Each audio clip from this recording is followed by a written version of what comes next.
Spiritual integration. What is the primary motivation or values? Are you spirit filled? Do you want to serve the church, Christ, and the world through perfect love? What are your secondary motivations? All our secondary motivations are based on our needs of physiological, sexual, psychosocial, emotional, intellectual, spiritual, etc., in order to serve Christ. The third need will be the purification of the secondary motivation and needs is required. And the fourth is human activity could be broadly placed under two continua, namely love, anger, and strength and weakness. These different manifestations depend upon what motivation the person is operating. If it is an unredeemed self, then only the secondary motivations will operate. If it's a redeemed self, then the primary motivations will operate. If it is an unredeemed person, then he will be critical, whereas a redeemed person will be more care-fronting person. As can be seen from these figures, an unredeemed person with unredeemed love is very compliant, pleasing, full of fear and insecurities. He could either be a helpless person or he could be an overachiever. Whereas a redeemed person is a compassionate person, a humble person, full of humility, an empathic person whose love is perfected and is a very courageous person. 6 ways of being stuck in your motivation. We need to check what is our main core beliefs, whether we are based on anger, love, strength, and weakness, whether it is fear or insecurity which is motivating us in the secondary motivation. At an abnormal level, if we have anger, we'll be spiteful. If we have no love, then we will be under depression. If we have no strength, then we will be under irritability. If we have a lot of weakness, we'll shut off ourselves. At the character level, anger will result in rigidity. Our need for love will result in dependence. Our need for strength will result in punishing. Our need for weakness will result in a lifeless person. At a very manipulative level, anger will result in blaming and attacking. Love will result in pleasing and placating. Strength will result in workaholism and overachievement, whereas weakness will result in withdrawal and avoidance. 7 ways of actualizing the primary motivation, that is perfect love. The core is made up of perfect love as a primary motivation to serve God. Then, at the mature level, anger becomes assertiveness, expressing and carefrontation. Excess love becomes affirming, caring, and carefrontation. All our strength becomes for contributing, cooperation, and courage. All our weakness is changed into vulnerability, interdependence, and true humility. The 8th step is the healing of the stuck stages of motivation through transformation of our consciousness. Any change in any aspect of consciousness brings about a similar change in other aspects of consciousness. By changing of consciousness, healing in the thinking, body sensation is possible and vice versa. Theory of healing, principle of transformation of consciousness. Any change in any aspect of consciousness has a similar change in other aspects of consciousness. Our spirit and our self. Consciousness is the image and likeness of God. The self image is a being, or are we doing? Are we authentic or are we pseudo? What is there in our heads? The thoughts, beliefs, images, color, light, positive or negative attitudes. At the heart level, what are our feelings? At the 3 levels, positive or negative. At the gut level, what are body sensation? What are the body parts telling us? What are the chemical changes taking place? If there are positive changes, then we have endorphins, the positive hormones of well-being. We'll have health in mind, body and spirit. But if negative toxins are released, then we'll have ill-being. Toxins beyond optimum levels can create a lot of stress and illnesses. So all these chemical changes will finally determine our behavior. Where am I in my transformative journey? Parable of the sower. Am I growing in Christian life from self to Christ with time? This is what we have to analyze. When we look at these following overall aspects of our growth, freedom, use of freedom, time frame, style of response, gifts, talents, relationships, self-awareness, self-image, approach to studies, opinion of other, relationship to God, motivation and emotional state and biblical image, we will get to know ourselves more, whether we are moving closer to Christ or closer to ourselves.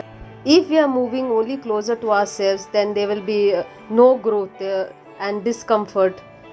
There will be aspects of freedom of choice won't be used. The use of freedom will be more rigid, Time frame will be mostly beyond the past and the future. Our style of response will be very passive and dependent.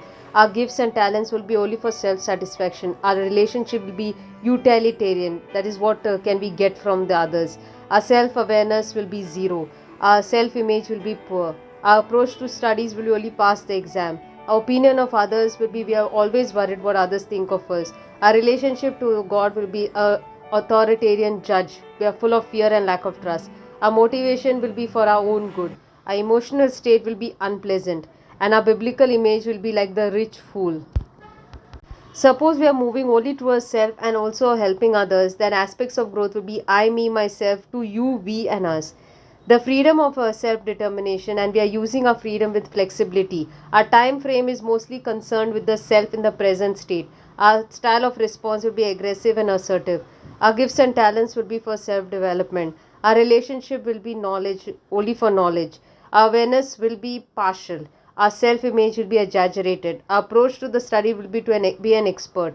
Our opinion of others, we don't care what others say about us. Our relationship to God will be happy as long as everything is good.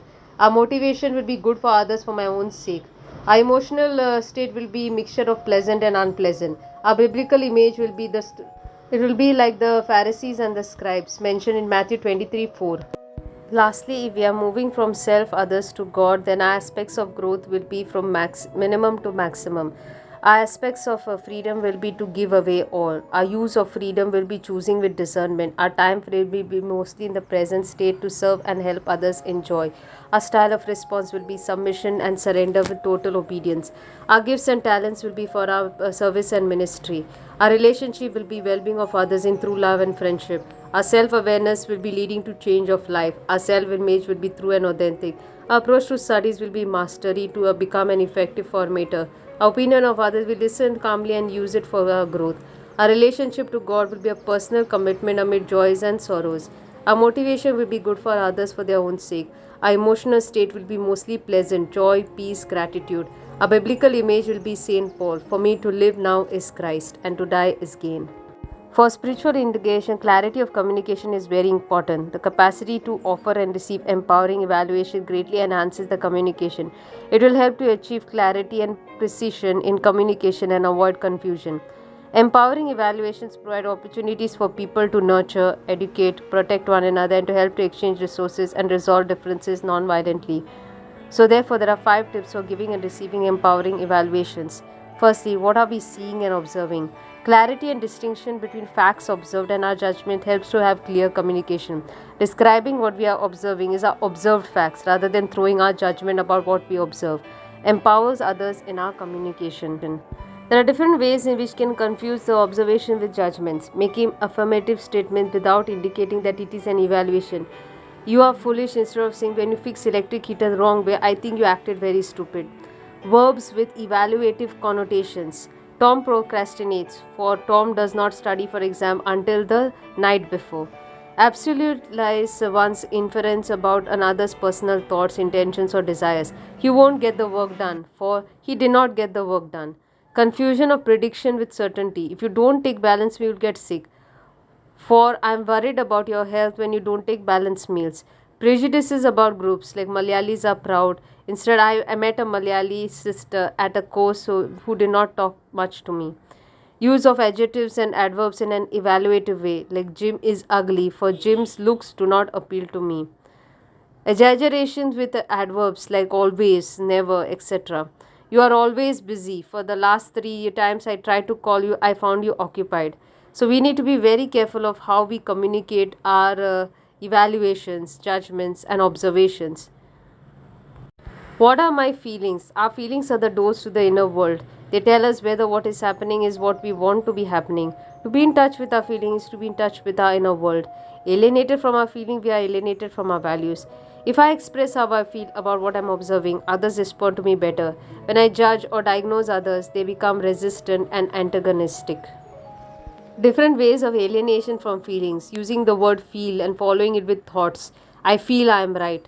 Using words that speak more of what I think than how I feel, like I feel inadequate. Using words that describe what others are doing to me, I feel misunderstood. The third step for clarity of communication is what are you thinking or evaluating? When we describe what we are valuing that contributes to our feeling and empowers communication, our feelings result not so much from what we observe but what the meaning we attribute to it. Our response to what I observe generates from feelings in me. When we fail to be aware of the meaning that contributed to that feeling, we may be blind to the cultural programming we bring into the situations. I am hurt when you did not ask me to go along with you. Instead of when you did not ask me to go along with you, I felt hurt because I took it as rejection. I'm confused by your story instead of I'm confused because I wanted to get to the point of your story and I didn't.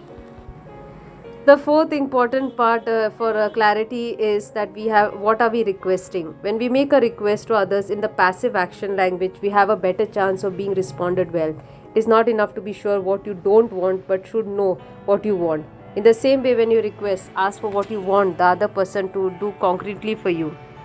Vague requests: I want to accept as I am, I want to respect my rights, I want some understanding, I want to be more cooperative. Then there are passive action requests: I don't want you calling me every day. Two, I would like to call me not more than once a day. I don't want you telling me what to do. I would like you to tell me what I have been doing that you do not like. Is this the place to keep the knife? Could you keep the knife in the kitchen? Receiving empowering evaluations. Even if you have clarity in your communication, baffling when others confuse their observations and judgments. But you can ask the missing information. We should be accurate in receiving the following aspect: what others are observing, what they are feeling about what they observe, their meaning to the attributes to their feelings, and what they are requesting. How to elicit these four pieces of information? I can request the information expressing what is going on in you that makes you to request to. So one says, you are too cold and aloof. Answer: I am confused about what I am doing that comes across to you that way. I would appreciate you telling me what I am doing or not doing that is coming across to you as being cold and aloof. One of the most important emotion after fear is anger. A destructive way of anger is to be hostile, tit for tat. Displaced hostility is taken out of someone or something. Free floating hostility: I can do anything and I am not responsible. Belief here is I have the right to express my anger in any way I like. That is, I have entitlement. Asking why and using a blame frame approach. Whereas a constructive way to express anger is a natural way. It's to feel, think, talk, act. Or you can say name it, claim it, tame it, and aim it. Name it or feel it, own up and name it. Think or claim it. Does it take me to my goal, belief system, etc.? Tame it, talk to it or to someone who you can help you. Act upon it and aim. Consider the options and the processes that you can choose which are best for you. If one wishes to dialogue, it is good to use the 9 steps for a good communication. The supernatural way is the way of forgiveness. In a constructive way, it is asking what and how and not so much why. This is the goal setting approach. What affects us about anger is not the event, the persons around us, but how we think about it. What is the story in our mind? Every experience, emotion has 4 components: bodily sensation, the effect, the thinking, and the behavior. The expressing of the emotion. Of these four, the first two happen to us and are basically not within our control directly, whereas the other two are within our control and are changeable: how we think and how we behave. So, anger depends upon the belief system and the way it is expressed and dealt with. Anger is an energy which is neither good nor bad, nor positive nor negative, but just a human energy. The causes of anger will be frustration, threat to self esteem, injustice, self harm, injury, all of which depends upon the belief system. Anger that is unexpressed gets stored up, repressed, and shows up indirectly by physical reaction, depression, negative thoughts, boredom, substance abuse, silent treatment, etc. When it comes to our dissonant needs like insecurity, aggression, etc., we have to be aware of the needs. We need to accept the needs and manage the needs. The gratification of the needs, if we immediately satisfy them, then it later leads to guilt, sorrow, and regret. But if we renounce the need immediately, we will experience pain but later have joy. So we will experience more realization. So that is important for a living like Christ, to have ideals and charisms and values higher than the normal. When it comes to neutral needs like dominance, succurrence, and support and nurturance, we become aware of the needs, accept these needs, and manage the needs. If we gratify them immediately for Christ and for His satisfaction, then we will have joy, but later. But if we gratify it only for ourselves, then later we'll have frustration, disinterest, and our goals won't be realized.